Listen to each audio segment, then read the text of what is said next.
안녕하세요. 문스토리의 하늘동화입니다. 오늘은 드라마 철로역정 9번째 시간으로 오늘 함께 나눌 이야기는 크리스찬과 소망이 작은 믿음에 관한 이야기를 나누는 모습, 그리고 아점꾼을 만나 그물에 빠지나 광채라는 사람의 도움으로 바른 길로 돌아오는 내용과 무신론자 만나 대화를 하고 그 뒤에 크리스찬과 소망이 다시 믿음을 확인하는 대화를 담고 있습니다. 그럼 다사다난한 크리스찬과 소망의 순례의 길 함께 따라가 보시겠습니다.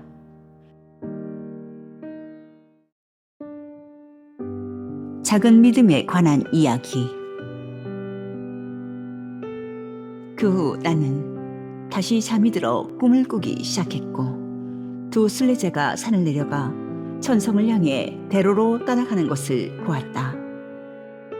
이 산을 내려와서 조금 가면 왼편으로 자만이라는 도시가 있었고 그 도시에서 순례자들이 걸어가는 좁고 굽은 길이 이어져 있었다. 그래서 이곳에서 그들은 그 도시에서 나온 매우 활발한 청년을 만났는데 그의 이름은 무지였다.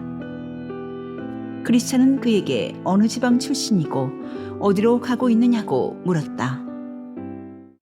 나는 저 왼쪽으로 조금 떨어져 있는 도시에서 태어났습니다. 그리고 지금 천성을 향해 가는 길입니다. 그러면 당신은 천성문으로 어떻게 들어갈 생각입니까? 그곳에서 어려움을 겪을지도 모를 텐데요. 다른 소란 사람들이 하는 것처럼 하면 되겠지요. 천성문 앞에서 무엇을 보이면서 문을 열어달라고 할 생각이십니까? 나는 주님의 뜻을 알고 있고 또 선한 삶을 살아왔습니다.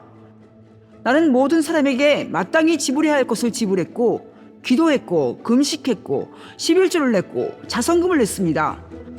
뿐만 아니라 천성에 가려고 나의 도시를 떠났습니다. 그러나 당신은 이 길 어귀에 있는 좁은 문을 지나오지 않고 저 굽은 길을 통해 이곳으로 들어왔습니다. 그러니까 당신이 자신에 대해 어떻게 생각하든지 간에 심판의 날이 이를 때 당신은 천성에 입장하는 것이 허용되는 대신에 도둑이나 강도라는 비난을 받지 않을까 걱정이 됩니다. 신사분들, 당신들은 나에게 완전히 낯선 사람들이고 나는 당신들을 알지 못합니다. 그러니까 당신들은 당신 도시의 종교를 따르는 것으로 만족하십시오. 나는 내 도시의 종교를 따를 것입니다. 나는 모든 일이 잘 될 것이라고 생각합니다. 그리고 당신이 말하는 문이 우리 도시와 상당히 멀리 떨어져 있다는 것은 온 세상이 알고 있는 바입니다. 우리 도시 부근에 사는 사람 중에 그 좁은 문으로 가는 길조차 아는 사람이 없는 것 같습니다. 또한 그들은 그 길을 아는가 모르는가에 대해 상관할 필요도 없습니다. 왜냐하면 당신들이 보다시피 우리에게는 우리 도시에서 뻗어나오는 훌륭하고 쾌적한 풀밭으로 된 지름길이 있기 때문입니다. 크리스찬은 이자가 스스로 지혜롭다고 자만하고 있다는 것을 알고 소망에게 귓속말을 했다. 저자보다는 바보에게 더 희망이 있겠습니다. 우매자는 길에 행할 때에도 지혜가 결핍하여 각 사람에게 자기의 우매한 것을 말하느니라 라고 했습니다. 어떻게 해야 할까요? 그와 더 이야기를 할까요? 아니면 지금 그를 뒤로 하고 앞서가서 그로 하여금 그가 들은 이야기를 혼자 생각하게 해본 다음 나중에 그를 기다려 우리가 그에게 어떤 도움을 줄 수 있나 보도록 할까요? 소망은 이렇게 대답했다. 무지가 잠시 우리에게 들은 말을 생각하도록 하게 하여 선한 충고받기를 거절하지 않고 가장 귀한 소득에 계속 무지한 상태에 있지 않게 합시다. 하나님께서는 명철이 없는 자들도 만드셨지만 구원하시지 않는다고 말씀하셨습니다. 소망은 덧붙여 말했다. 그에게 모든 것을 한꺼번에 말하는 것은 유익하지 않을 것 같습니다. 당신이 좋으시다면 그를 뒤에 남기고 가다가 그가 알아들을 수 있을 때 차후에 그에게 이야기해 주도록 합시다. 그래서 크리스찬과 소망은 앞서가고 무지는 뒤에 처졌다. 그들은 무지를 약간 앞질러 매우 어두운 길로 들어섰고 그곳에서 7 귀신이 7개의 강한 줄로 한 사람을 묶어 언덕 옆에서 본 문으로 끌고 가는 것을 보았다. 이 광경을 본 착한 크리스찬과 소망은 두려움으로 떨기 시작했다. 귀신들이 그 사람을 끌고 지나갈 때 크리스찬은 그가 아는 사람인지 살펴보며 혹시 그가 배교 마을에 사는 배신자가 아닐까 생각했다. 그러나 끌려가는 사람이 마치 붙잡힌 도둑처럼 고개를 떨구고 있었기 때문에 얼굴을 자세히 볼 수 없었다. 그러나 지나친 다음 소망은 그의 등에 엉터리 신앙 고백자이며 지옥에 떨어져 마땅한 배교자라고 적힌 종이가 붙어있는 것을 발견했다. 나는 지금 이 근처에 살던 선한 사람에게 일어났던 일을 들은 기억이 납니다. 그 사람의 이름은 작은 믿음이었습니다. 이름은 작은 믿음이지만 그는 선한 사람이었고 성실마을에 살았습니다. 그 이야기는 이러합니다. 이 도로 입구에는 대롱문에서부터 이어져 내려오는 길이 하나 있었는데 그 길은 죽은 자의 길이라고 칭합니다. 그렇게 칭하는 이유는 그 길에서 흔히 살인이 행해지기 때문입니다. 그런데 이 작은 믿음이란 사람이 우리처럼 순례여행을 떠났다가 우연히 그 길에 앉아 잠이 들게 되었지 뭡니까? 그런데 그때 대롱문에서 이 길로 3명의 흉악한 악당들이 내려왔습니다. 그들은 비정, 불신, 범죄라는 삼형제 악당들이었습니다. 그들은 작은 믿음이 자고 있는 것을 보고 급히 달려왔습니다. 그때 그 착한 사람은 막 잠이 깨어 여행을 계속하려고 하고 있었습니다. 악당들은 그를 쫓아가며 설하고 협박했습니다. 이 말에 작은 믿음은 백지장처럼 하얗게 질려 싸울 힘도 없고 도망할 힘도 잃었습니다. 비정은 돈지갑을 내놔! 라고 소리쳤습니다. 그런데 작은 믿음은 돈을 빼앗기는 것이 싫어 머뭇거렸습니다. 그러자 불신이 달려들어 그의 주머니에 손을 넣어 은화 전대를 꺼냈습니다. 작은 믿음은 도둑이다! 도둑이야! 라고 소리를 질렀습니다. 그 소리와 함께 범죄는 손에 들고 있던 큰 곤봉으로 작은 믿음의 머리를 내리쳐 땅바닥에 쓰러뜨렸습니다. 작은 믿음은 피를 심하게 흘려 죽을 지경이 되었습니다. 도둑놈들은 그가 죽어가는 것을 보며 서 있는데 누군가가 옳은 소리를 듣고 혹시 선한 확신마을에 사는 큰 은혜가 아닌가 두려워하여 이 선한 사람을 버려놓고 발소리도 내지 않고 도망쳤습니다. 그리고 얼마 후 작은 믿음은 겨우 정신을 차리고 몸을 일으켜 기다시피 길을 떠났다고 합니다. 그놈들은 작은 믿음이 가진 것을 모두 빼앗았나요? 아닙니다. 다행히 그놈들은 그의 보석이 있는 곳은 뒤지지 않았기 때문에 다행히 보석은 그대로 간직했다고 합니다. 그러나 내가 들은 바에 의하면 그 선한 사람은 생활비를 거의 다 도둑놈들에게 빼앗겼기 때문에 무척 고생을 했다고 합니다. 도둑들이 가져가지 않은 것은 내가 이야기한 대로 보석과 약간의 잔돈이 남아 있었지만 그 잔돈으로 여행을 끝까지 하기에는 너무 부족했지요. 그래서 내가 들은 바가 정확하다면 그는 연명을 하기 위해 어쩔 수 없이 가면서 구걸을 해야만 했다고 합니다. 그런 보석들은 절대로 팔지 않으려고 했으니까요. 그런 나머지 길의 대부분을 줄임배를 안고 구걸도 하고 또 할 수 있는 여러 가지 일을 하면서 갔다고 합니다. 놀라운 일이지요. 그들이 빼앗지 않은 이유는 작은 믿음이 어떤 훌륭한 재주를 부려서 속였기 때문이 아니었습니다. 도둑놈들이 쫓아오는 것을 보고 작은 믿음이 당황해서 무엇인가를 감출 힘이나 재주를 부릴 여유가 없었거든요. 그러니까 도둑놈들이 그 좋은 것을 발견하지 못하고 빠뜨린 것은 그의 노력에 의한 것이라기보다는 선하신 섭리에 의한 것이었습니다. 그렇지만 그 도둑놈들이 보석을 빼앗아가지 않은 것은 분명히 그에게 위로가 되었을 것입니다. 만일 그가 그 위로를 마땅히 사용할 때 사용했다면 그에게 큰 위로가 될 수 있었겠지요. 그러나 나에게 이 이야기를 해준 사람들에 의하면 그는 돈을 빼앗길 때의 낙심 때문에 나머지 여행에서 이 위로를 거의 사용하지 못했다고 합니다. 사실상 그는 나머지 여행 대부분에서 보석에 대해 잊고 있었습니다.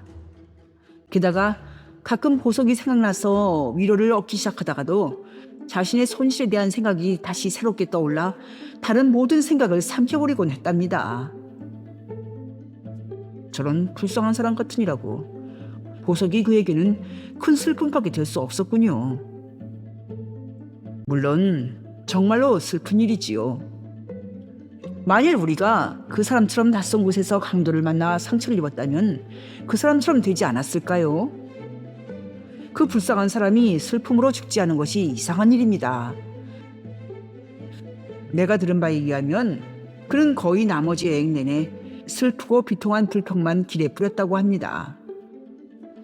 그는 가는 길에 만나는 모든 사람들에게 자기가 어디서 어떻게 강도를 만났으며 누가 그 짓을 했으며 자기가 무엇을 빼앗기고 어떻게 상처를 입었는지 그리고 간신히 생명을 부지했다는 이야기를 했다고 합니다. 그런데 그렇게 궁핍하면서 보석을 약간 팔거나 저당을 잡혀 편한 여행을 하지 않는 것은 이상합니다.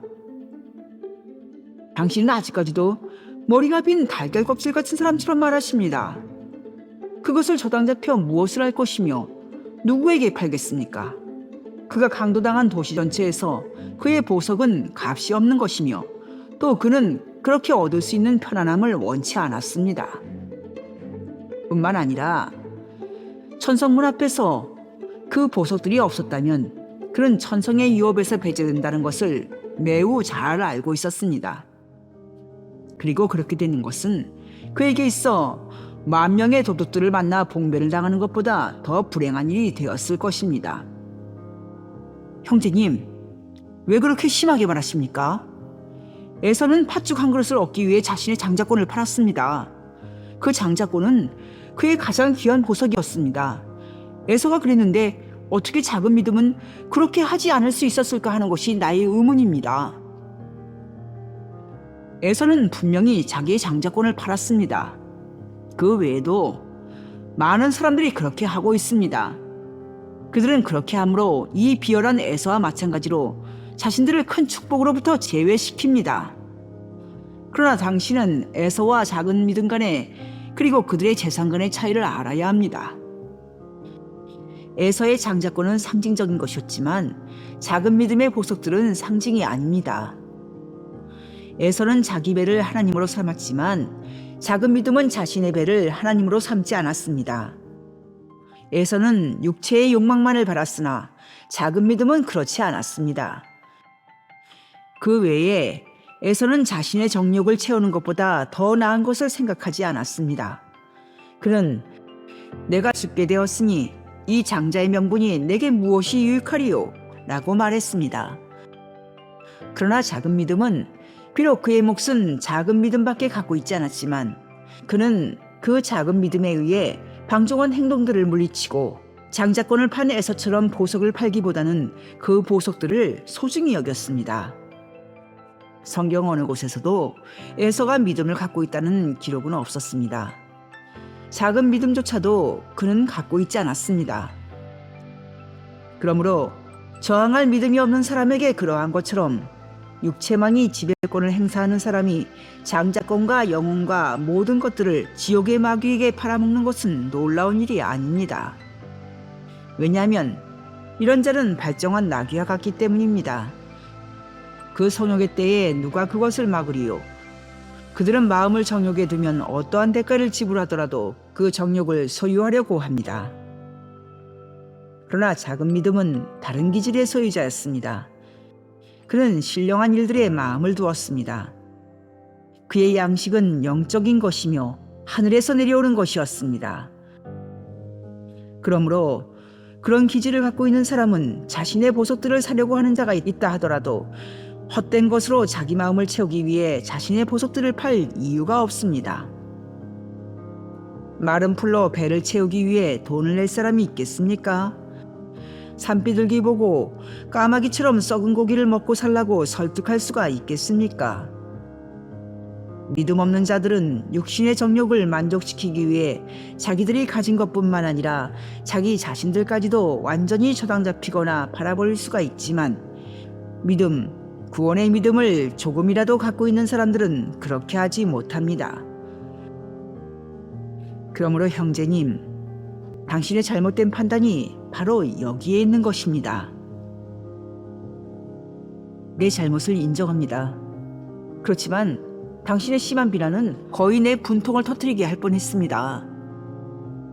저런, 그랬습니까?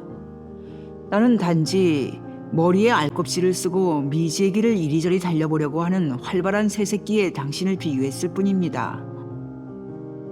그건 그렇고 이 논쟁의 문제를 심사숙고하십시오. 그러면 당신과 나 사이는 화목해질 것입니다. 그런데 크리스찬 씨, 그 세 악당들은 겁쟁이들에 불과하다는 생각이 듭니다. 그렇지 않다면 사람이 오고 있는 소리에 도망을 쳤겠습니까? 왜 작은 믿음은 용기를 내지 못했을까요? 내가 생각할 때 그는 일단 그들과 맞서 본 다음 별 수 없을 때 굴복하는 게 좋았을 텐데요. 많은 사람들이 그놈들은 겁쟁이들이라고 말했지만 시련 때에 그렇게 생각한 사람은 거의 없습니다. 사실 작은 믿음은 전혀 대담하지 못합니다. 형제님, 당신이 당사자였다면 일단 맞서보고 굴복했을 것 같군요. 그러나 사실에 있어 그들이 우리와 멀리 있는 지금 당신의 배짱이 그렇지만 그들이 작은 믿음에게 나타났던 것처럼 당신에게 나타났다면 아마 당신도 생각이 달라질지 모릅니다. 그러나 다시 생각해 봅시다. 그들은 여행자들을 털은 도둑놈들에 불과합니다. 그러나 그들은 무적행의 왕을 섬깁니다. 그런데 이 무적행의 왕은 필요하면 부하들을 돕기 위해 나타납니다. 그 왕의 음성은 우는 사자소리와 같습니다. 나도 작은 믿음이 당한 것처럼 당한 적이 있는데 무서운 일이라는 것을 알게 되었습니다. 이 세 악당들은 나를 포위했고 나는 그리스도인답게 저항하기 시작했는데 그들이 단 한 번 부르자마자 그들의 주인인 마귀가 나타났습니다. 나는 속담 그대로 내 목숨을 헐값에 내놓을 뻔했습니다. 그러나 하나님의 도우심으로 나는 증거의 갑옷을 입었습니다. 그러나 내가 이렇게 무장을 했지만 남자답게 행동하는 것이 얼마나 어려운 일인가를 알았습니다.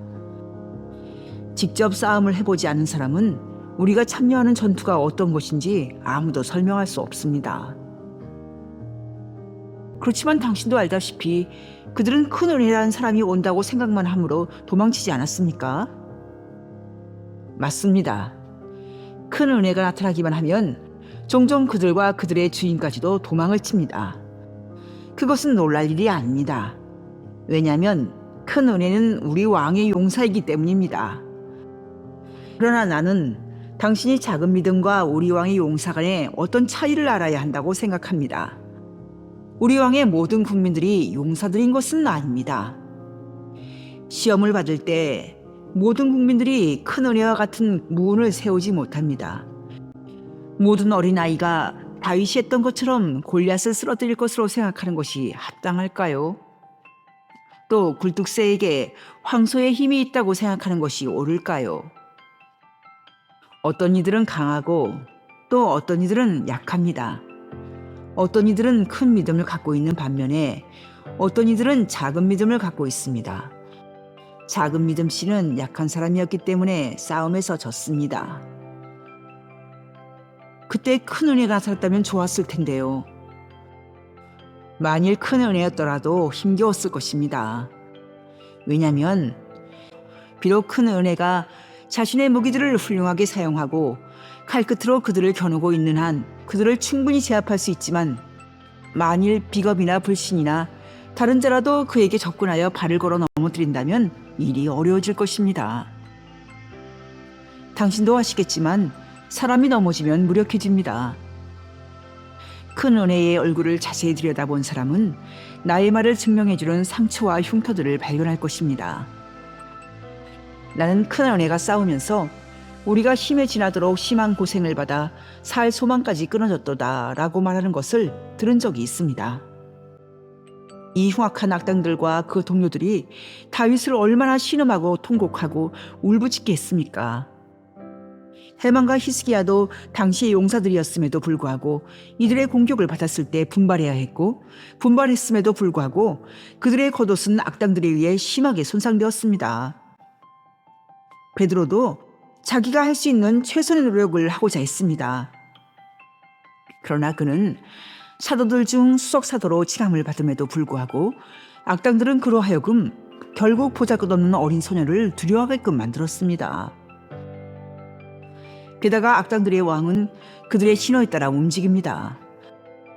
그는 절대로 그들의 신호에 나타나지 않는 법이 없습니다.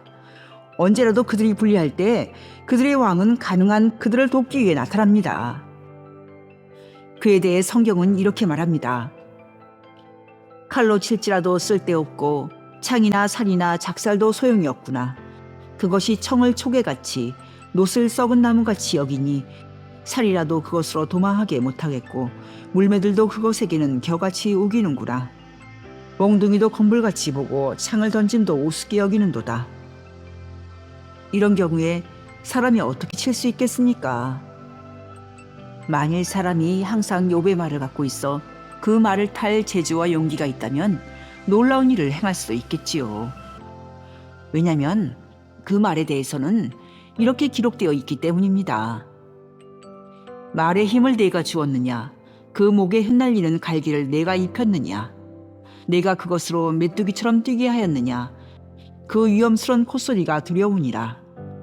그것이 골짜기에서 허이고 힘있음을 기뻐하며 앞으로 나아가서 군사들을 맞대 두려움을 비웃고 놀라지 아니하며 칼을 당할지라도 물러나지 아니하니 그 위에서는 전동과 빛난 작은 창과 큰 창이 쟁쟁하며 땅을 삼킬 듯이 맹렬히 성내며 나팔 소리를 들으면 머물러 서지 아니하고 나팔 소리 나는 대로 소소히 울며 멀리서 싸움 냄새를 맡고 장관의 호령과 떠드는 소리를 듣느니라.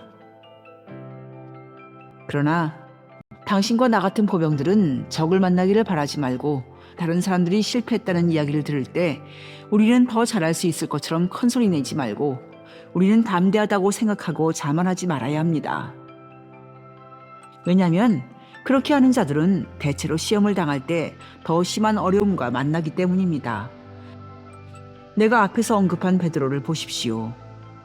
그는 자주 허풍을 떨곤 했습니다. 그는 허영된 생각에 자극을 받아 모든 사람들보다 주님을 더 잘 섬기고 더 훌륭하게 행하겠다고 했습니다.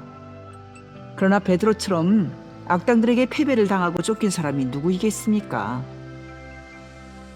그러므로 강도짓이 왕의 대로에서 행해진다는 이야기를 들을 때 우리가 적절하게 행해야 할 일 두 가지가 있습니다. 첫째로 우리는 무장을 하고 나아가야 하며 반드시 방패를 갖고 나아가야 합니다. 왜냐하면 무장과 방패가 없을 때 날렘뱀 리오야단과 아무리 용감하게 맞선다 해도 그놈을 굴복시킬 수가 없습니다. 사실 무장을 하지 않을 때 그놈은 우리를 전혀 두려워하지 않습니다. 그래서 능숙한 기술을 가졌던 사람은 모든 것 위에 믿음의 방패를 가지고 이로써 능히 악한 자의 모든 화전을 소멸하고 라고 말했습니다. 또한 우리는 우리와 함께 호의를 기도하고 왕 자신께서 우리와 동행하시기를 구하는 것이 좋습니다. 다윗이 사망의 음침한 골짜기로 다니며 기뻐하였고 모세가 하나님 없이 한 걸음이라도 가기보다는 서 있는 자리에서 죽는 것이 낫다고 한 것이 이 때문이었습니다. 나의 형제요, 만일 하나님께서 우리와 나란히 가신다면 우리가 우리를 대적하는 1만 명의 대적이 있다고 한들 두려워할 필요가 무엇이겠습니까? 그러나 하나님께서 함께 하시지 않는다면 자랑스러운 조력자들도 죽임을 당해 넘어질 수밖에 없습니다. 나로 말할 것 같으면 전투를 해본 경험이 있습니다. 그리고 가장 선하신 하나님의 자비를 통해 당신이 보시다시피 지금 살아있지만 나는 내가 용감하다고 자랑할 수가 없습니다. 비록 우리가 모든 위험을 다 넘지 못했지만 더 이상 그런 공격과 만나지 않았으면 좋겠습니다. 그러나 아직 사자와 곰이 나를 삼키지 못했으니까 나는 하나님께서 우리를 할례받지 않은 블레셋인의 다음번 공격에서도 우리를 구해주실 것으로 기대합니다. 그리고 크리스찬은 이렇게 노래했다. 불쌍한 작은 믿음이여, 도적들을 만나서 무엇을 빼앗겼소? 믿는 자들이여, 누구나 이 일을 기억하고 더 큰 믿음을 가지시오. 그러면 10,000명도 이길 것이며 그렇지 못하면 3명에게도 질 것이오.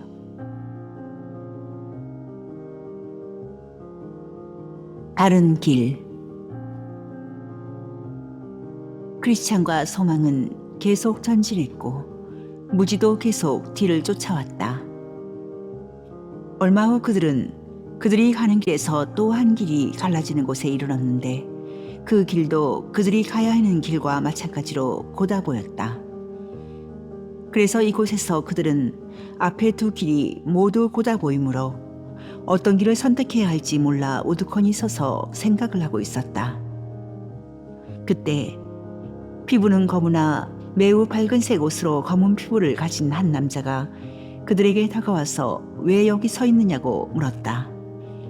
그들이 우리는 천성을 향해 가고 있는데 이 두 길 중에서 어떤 길을 택해야 할지 알 수가 없습니다. 라고 대답하자 그 남자는 나를 따라오시오. 나도 천성으로 가고 있어. 라고 말했다. 그래서 그들은 그를 따라서 새로운 길로 들어섰다. 그 길은 약간 휘어지더니 그들이 가려고 하는 천성에서 멀리 빗나가게 하였다. 잠시 후 그들의 얼굴은 천성과 완전히 반대편을 향하게 되었다. 그러나 그들은 그를 계속 따라갔다. 그는 그들이 깨닫기 전에 계속 그들을 그물 속으로 끌고 들어가 결국 그들은 그물에 얽혀 꼼짝할 수 없게 되었다. 그때 그 흑인의 등에서 흰옷이 벗겨지고 그들은 자신들의 처지에 대해 알게 되었다. 그들은 스스로 그물을 빠져나올 수 없어 한동안 엎드려 통곡을 하다가 크리스찬이 친구에게 말했다. 이제야 내가 실수를 한 것을 알았습니다. 목자들이 아첨꾼을 주의하라고 말하지 않았습니까? 지혜자의 이웃에게 아첨하는 것은 그의 발 앞에 그물을 치는 것이니라 하는 말씀이 오늘 우리에게 이루어졌습니다. 목자들은 우리가 더 확실히 길을 찾을 수 있도록 길 안내도까지 주었습니다. 그럼에도 불구하고 우리는 그것을 봐야 한다는 것을 잊고 멸망시키는 자의 길에서 벗어나지 못했습니다. 여기에서 다윗은 우리보다 지혜로웠습니다. 왜냐하면 그는 사람의 행사로 논하면 나는 주의 입술의 말씀을 쫓아 스스로 삼가서 강포한 자의 길에 행치 아니하였사오며 라고 말했기 때문입니다. 그들은 그물 속에서 통곡을 하고 있다가 손에 작은 끈으로 만든 채찍을 쥐고 그들을 향해 오는 광채라는 사람을 발견했다. 그 광채가 나는 사람은 그들이 있는 곳으로 다가와서 그들이 어디에서 왔고 여기서 무엇을 하고 있느냐고 물었다. 그들은 우리는 시온으로 가는 불쌍한 순례자들인데 흰옷 입은 흑인이 자기를 따라오라고 하여 그를 따라 바른 길을 벗어나 여기 오게 되었습니다. 라고 대답했다. 그러자 채찍을 든 사람은 그는 광명의 천사로 가장한 거짓 사도 아첨꾼입니다. 라고 말하고 그물을 찢어 순례자들을 나오게 했다. 그리고 그는 나를 따라오십시오. 내가 당신들의 길로 다시 데려다 주겠습니다. 라고 말하고 그들을 인도하여 그들이 아첨꾼을 따라 떠났던 길로 되돌아갔다. 광채가 나는 사람은 순례자들을 제자리에 데려다 준 다음 지난밤 당신들은 어디서 잤습니까? 라고 물었다. 기쁨의 산에서 목자들과 잤습니다. 목자들이 길 안내도를 주지 않았습니까? 주었습니다. 그런데 갈림길에서 당신들은 그 안내도를 꺼내어 보지 않았습니까? 그렇게 하지 않았습니다. 왜 그렇게 하지 않았지요? 잊었습니다. 또 목자들이 아첨꾼을 주의하라고 일러주었겠지요? 일러주었습니다. 그런데 우리는 그렇게 말을 잘하는 사람이 아첨꾼이라고는 생각하지 못했습니다. 그러자 광채나는 사람이 순례자들에게 엎드리라고 명하는 것을 나는 꿈에서 보았다. 순례자들이 엎드리자 그는 그들을 엄하게 채찍질하여 그들이 행해야 할 바른 길을 가르쳐 주었다. 그는 채찍질을 하면서 말했다. 무릇 내가 사랑하는 자를 책망하여 징계하노니 그러므로 내가 열심을 내라. 회개하라. 채찍질을 한 다음 그는 순례자들에게 계속 길을 가라고 말하고 목자들의 다른 지시들에 깊은 주의를 기울이라고 일러주었다. 순례자들은 광채라는 사람의 모든 자비에 감사드리고 바른 길을 따라 가벼운 길로 나아가면서 노래했다. 이 길을 가는 사람들이여 이리로 와서 순례자들이 곁길로 나갔다 어떻게 되었나 보시오. 그들은 선한 충고를 경솔하게 망각하여 그물에 얽혀들었다네. 그들이 구출을 받고 매질까지 당한 것을 보시오. 그리고 이것을 경계로 삼으시오.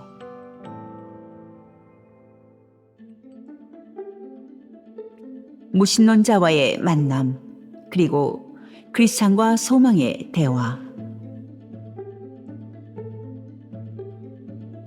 얼마 후 그들은 저 멀리서 가벼운 발걸음으로 혼자 대로를 따라 이쪽으로 오는 한 사람을 발견했다. 크리스찬은 소망에게 말했다. 저기 시온을 등지고 우리 쪽으로 오는 사람이 있습니다. 나도 보았습니다.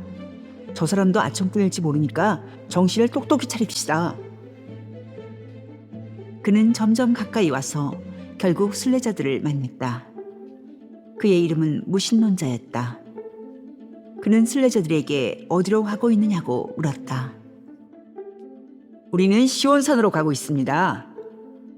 그러자 무신론자는 한바탕 껄껄거리고 웃었다. 그렇게 웃는 이유가 뭡니까? 당신들이 얼마나 무지한 사람들인가를 생각하고 웃었소. 당신들은 지루한 여행을 하지만 고통 외에는 아무것도 얻지 못할 것이오. 아니 여보시오. 우리가 영접받지 못할 것이라고 생각하십니까? 영접을 받는다고? 이 세상에는 당신들이 꿈꾸고 있는 그런 곳이 없어. 그러나 내세에는 있습니다. 내가 고향에 있을 때 지금 당신이 단언하는 것과 같은 말은 들었소. 그 소리를 들은 때부터 이때까지 20년간 이 도시를 찾아다녔지만 내가 떠나던 날 본 곳 외에는 아무것도 발견하지 못했소. 우리는 그런 곳이 발견될 수 있다고 들었고 또 믿고 있습니다. 나도 집에 있을 때 그것을 믿지 않았다면 이렇게 멀리 찾으려고 오지 않았을 것이오. 그러나 아무것도 발견한 곳이 없소. 만일 그런 곳이 발견될 수 있다면 내가 발견했을 것이오. 왜냐면 나는 당신들보다 더 멀리 그곳을 찾으러 갔었으니까 말이오. 이제 나는 다시 돌아가는 길이오. 그리고 과거에 버렸던 것들을 새롭게 즐겨볼 생각이오. 크리스찬은 이 말을 듣고 소망에게 말했다. 이 사람이 말하는 것이 사실일까요? 주의하십시오. 그는 아첨꾼들 중에 하나입니다. 저런 종류의 인간의 말에 귀를 기울였다가 우리가 이미 치른 대가를 기억하십시오. 아니, 시온이 없다고? 우리는 기쁨의 산에서 천성문을 보지 않았습니까? 또한 우리는 지금 믿음으로 걸어가고 있지 않습니까? 채찍을 든 분을 다시 만나지 않으려면 계속 나아가야 합니다. 당신이 내게 교훈을 가르쳐야 할 텐데 내가 당신에게 말해야 하겠군요. 내 아들아, 지식의 말씀에서 떠나게 하는 교훈을 듣지 말지니라. 형제님, 그의 말을 듣지 말고 우리는 영혼의 구원을 믿읍시다. 나의 형제님, 내가 당신께 질문을 한 것은 우리가 믿는 진리를 의심했기 때문이 아니라 당신을 확인하여 당신의 마음의 정절을 증명하기 위함이었습니다. 저자는 이 세상의 신에 의해 눈이 먼저라는 것을 나는 알고 있습니다. 우리는 모든 거짓은 진리에서 나지 않는다는 것을 믿고 계속 나아갑시다. 지금 나는 하나님의 영광을 소망하며 즐겁습니다. 크리스찬과 소망은 무신론자를 떠나 나아갔고 무신론자는 그들을 비웃으며 자기 길로 갔다. 그 다음에 나는 크리스찬과 소망이 어떤 도시로 들어가는 것을 꿈속에서 보았다. 그 도시의 공기는 낯선 사람을 졸리게 하는 경향이 있었다. 소망은 이곳에 들어서자 졸려서 몸이 몹시 둔하고 무거워졌다. 그래서 그는 크리스찬에게 지금 나는 너무 졸려서 거의 눈을 뜨고 있기도 힘이 듭니다. 우리 여기 누워 한잠 잡시다. 라고 말했다. 절대로 잠이 들어서는 안 됩니다. 우리는 다시 깨어날 수 없을 것입니다. 왜 그렇습니까? 수고한 자에게 잠은 달콤한 것입니다. 한잠 자고 나면 기운을 되찾을 수 있을 것입니다. 목자들 중에 한 분이 우리에게 마법 걸린 땅에서 주의하라고 한 것이 기억나지 않으십니까? 그가 말한 것은 우리가 잠드는 것을 주의하라는 의미였습니다. 즉, 우리는 다른 이들과 같이 자지 말고 오직 깨어 근신할지라는 의미였습니다. 내 잘못을 인정합니다. 만일 내가 여기 혼자 왔다면 잠이 들어 죽음의 위험을 당했을 것입니다. 나는 지혜자가 두 사람이 한 사람보다 나으니라고 한 말이 옳다는 것을 알았습니다. 당신이 동행자가 된 것이 나에게 큰 다행이었습니다. 당신의 수고는 좋은 상을 받게 될 것입니다. 그러면 졸음을 막기 위해 좋은 대화를 나누도록 합시다. 진심으로 찬성합니다. 무슨 이야기부터 할까요? 하나님께서 인도하신 대로 합시다. 원하시면 당신이 먼저 시작하십시오. 먼저 이 노래를 당신에게 불러드리겠습니다. 성도들이여, 졸리거든 이리로 와서 이 두 순례자들이 함께 이야기하는 것을 들으시게. 졸리워 감기는 눈을 뜨고 성도의 교제를 배우시게. 성도의 교제가 잘 될 때 잠이 깨고 지옥도 물러간다네. 노래를 하고 나서 크리스찬은 이야기를 시작했다. 한 가지 질문을 하겠습니다. 맨 처음 어떻게 지금 하는 일을 하려고 생각하게 되었습니까? 맨 처음 어떻게 내 영혼의 유익을 구하게 되었느냐는 의미입니까? 그렇습니다. 바로 그 의미입니다. 나는 오랫동안 우리 시장에 전시되고 팔리는 것들을 즐거워했습니다. 즉, 지금 내가 믿기에 만일 내가 계속 그 가운데 있었다면 나를 파멸과 죽음에 몰아넣었을 것들입니다. 그것들은 무엇이었습니까? 이 세상의 모든 보화와 재물입니다.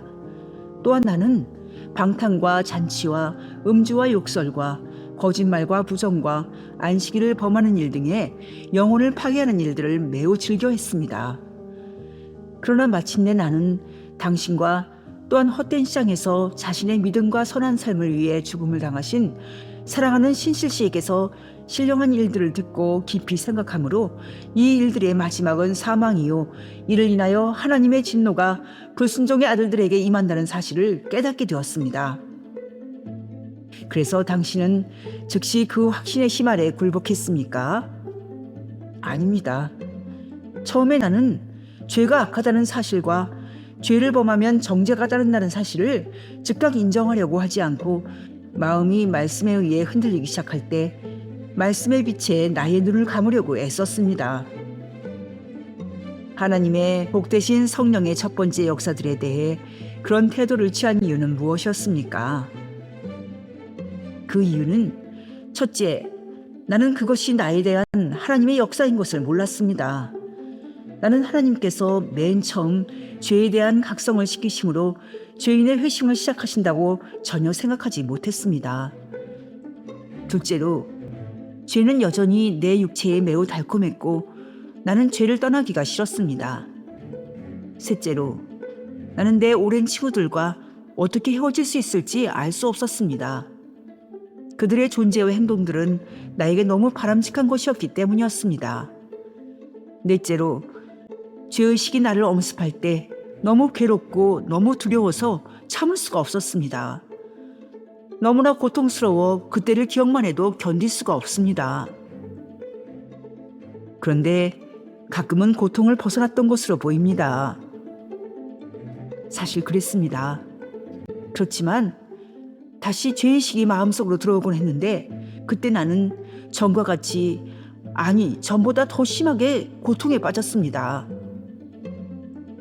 당신의 죄악들을 다시 생각나게 하는 것은 무엇이었습니까? 여러 가지지요. 예를 들어 거리에서 착한 사람을 만날 때, 누군가 성경을 읽는 소리를 들을 때, 머리가 아프기 시작할 때, 이웃 사람들 중에 누가 병들었다는 이야기를 들을 때, 사람들이 죽었다는 것을 알리는 종소리를 들을 때, 내 자신이 죽을 것을 생각할 때, 다른 사람들이 갑자기 죽었다는 소식을 들을 때, 그러나 특별히 나 자신에 대해, 즉 내가 곧 심판에 이르게 될 수밖에 없다는 것을 생각할 때였습니다. 이런 일들 중에 어떤 일로 인해 죄의식이 들어올 때 항상 쉽게 떨쳐버릴 수 있었습니까? 아니요. 그렇지 않았습니다. 이 일들은 내 양심을 굳게 붙들고 늘어졌습니다. 그럴 때 내 마음은 죄에서 돌이켰지만 나는 다시 죄로 돌아갈 수밖에 없다고 생각했고, 그 때문에 나는 2배로 괴로웠습니다. 그럴 때는 어떻게 했습니까? 내 생활을 고치기 위해 노력해야 한다. 그렇지 않으면 반드시 저주를 받을 것이라고 생각했지요. 그래서 고치려고 생각했습니까? 물론 노력했습니다. 나의 죄악들 뿐만이 아니라 죄악된 친구들까지도 피하고 기도하고 성경 보고 죄를 통회하고 이웃들에게 진리를 이야기하는 등 종교적인 의무들을 행했지요. 이 일들뿐만 아니라 너무 많아서 이 자리에서 다 이야기할 수 없는 일들을 행했습니다. 그래서 스스로 만족스러웠습니까? 잠시 동안 만족스러웠지요. 그러나 결국 고통은 다시 되돌아와서 나의 모든 개혁들을 무익하게 만들었습니다.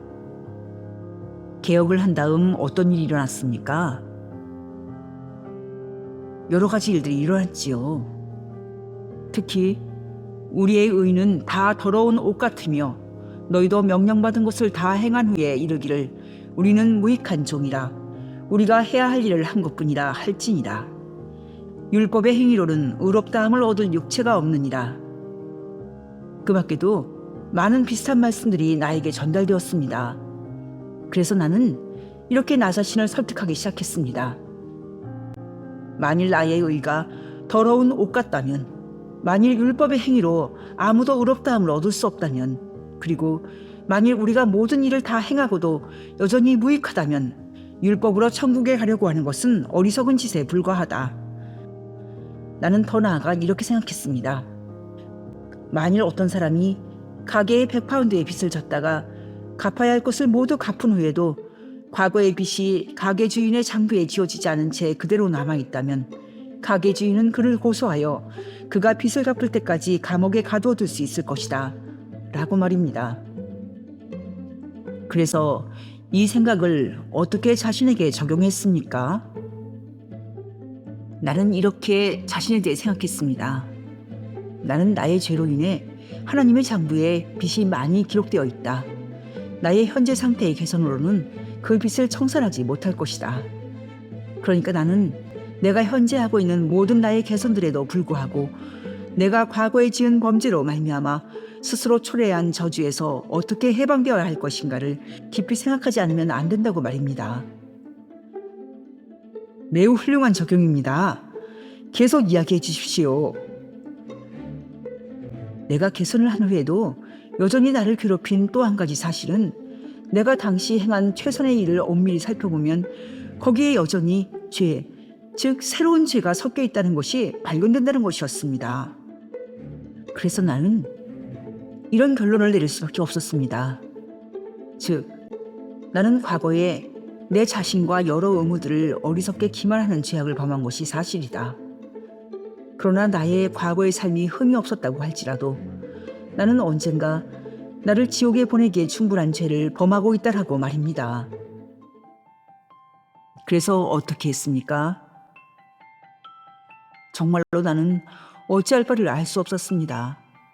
그래서 나는 신실 씨에게 내 마음을 털어놓았습니다. 그분과 나는 잘 아는 사이였습니다.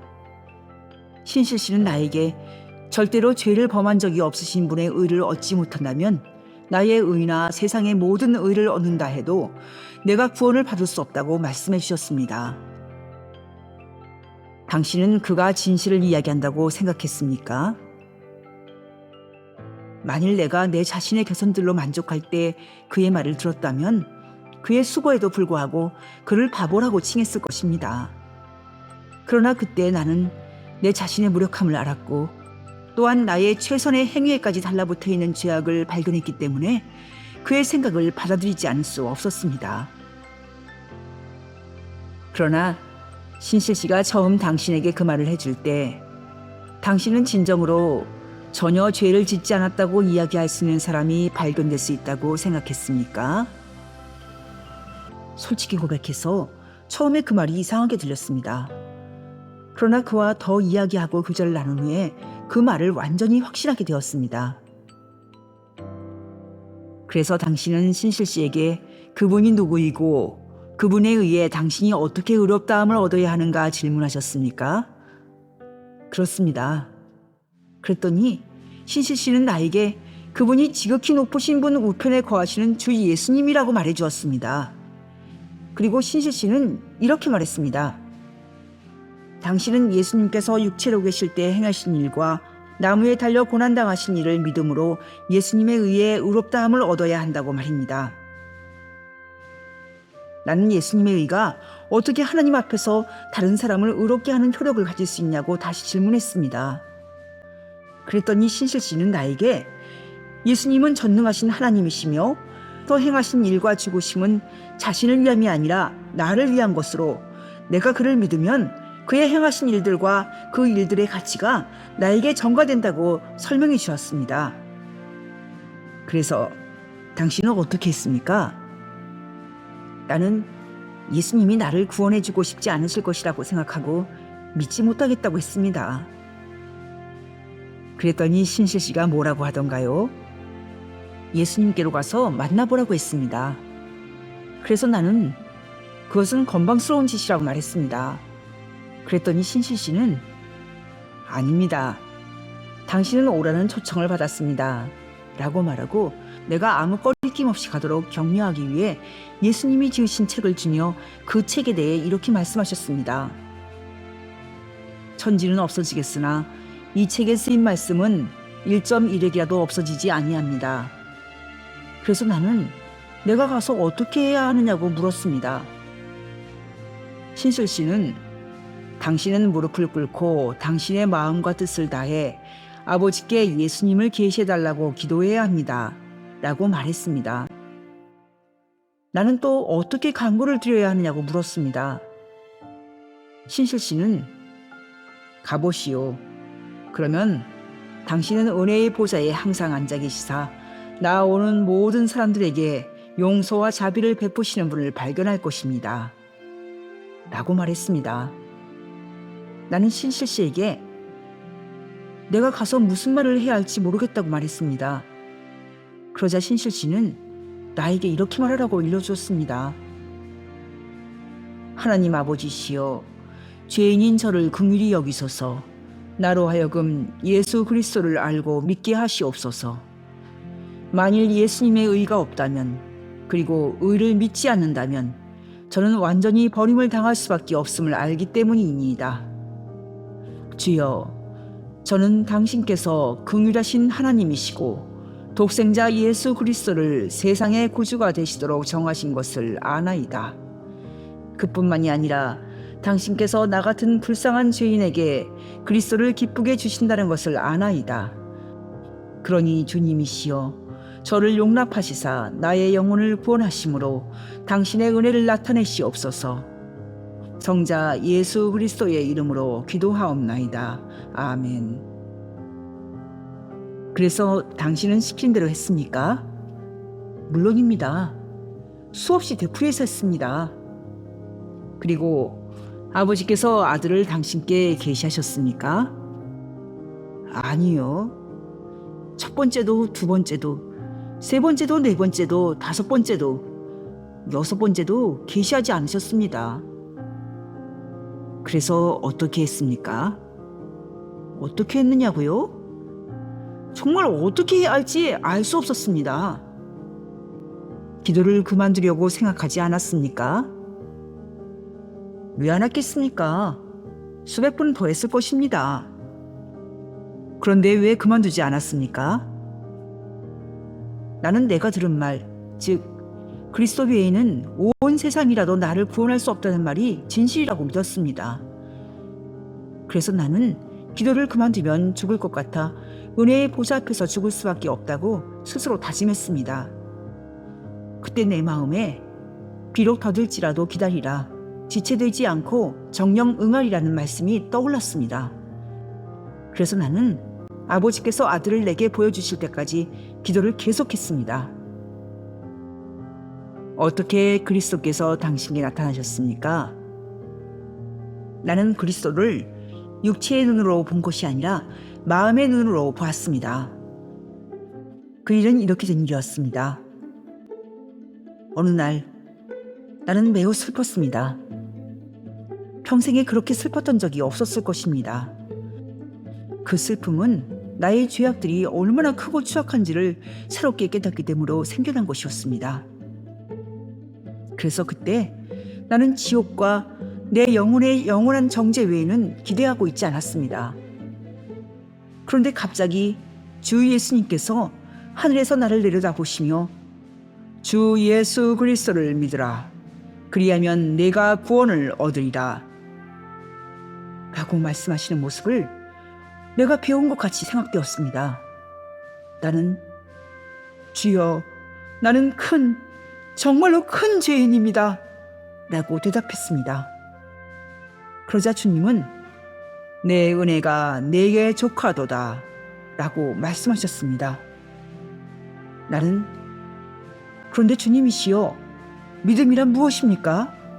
라고 여쭈었습니다. 그리고 그때 나는 내게 오는 자는 결코 줄이지 아니할 터이요 나를 믿는 자는 영원히 목마르지 아니하리라 는 말씀에서 믿음과 나아오는 것은 하나라는 사실을 깨달았습니다. 곧 그리스도께 나아오는 자, 즉 진심과 애정 가운데 그리스도로 말미암는 구원을 얻으려고 달려오는 자는 진실로 그리스도를 믿는 자라는 사실이었습니다. 그때 내 눈에서 눈물이 쏟아졌으며 나는 다시 여쭈었습니다. 그러나 주님이시여, 나 같은 큰 죄인을 정말로 당신께서 용납하시고 구원하실 수 있으십니까? 나는 주님께서 말씀하시는 것을 들었습니다. 내게 오는 자는 내가 결코 내어쫓지 아니하리라. 나는 다시 여쭈어 보았습니다. 주님이시여, 당신께로 나왔을 때 어떻게 나의 믿음을 당신께 두어야 바르다고 할 수 있겠습니까? 그러자 주님께서 말씀하셨습니다. 미쁘다 모든 사람이 받을 만한 이 말이여. 그리스도 예수께서 죄인을 구원하시려고 세상에 임하셨다 하였도다.